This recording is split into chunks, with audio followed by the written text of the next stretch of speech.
Hello guys, welcome to our edition. আজি এখন হ'ল হায়াৰ ছেকেণ্ডেৰী, এখন হায়াৰ ছেকেণ্ডেৰী আৰু এইফালে ইয়াত বিহু মেলা আছে। এইটো মানে ষ্টেজটো বনাইছে যিহেতু ইয়াত বিহু মেলা আছে। 16 মে তাৰিখে আছে। ছিংগাৰ ইয়াৰ গৰিমা গায়ক আহিব বুলি শুনিছোঁ। কি হয় আৰু এখন হায়াৰ ছেকেণ্ডেৰী বিখন আৰু দেখা দিছোঁ ভালকে এখন সোণাৰী হায়াৰ ছেকেণ্ডেৰী।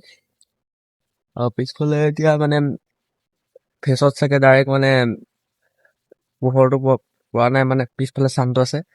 আৰু এয়া মানে এইটো ৰাস্তাটো এতিয়া এখন গেটখন দেখালো আমাৰ পিছফালে মানে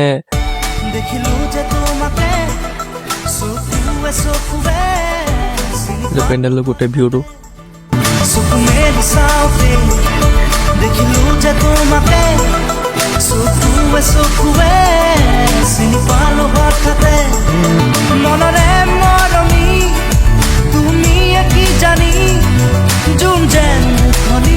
আজিলৈ বাই বাই, আকৌ লগ পাম নেক্সট ব্লগত।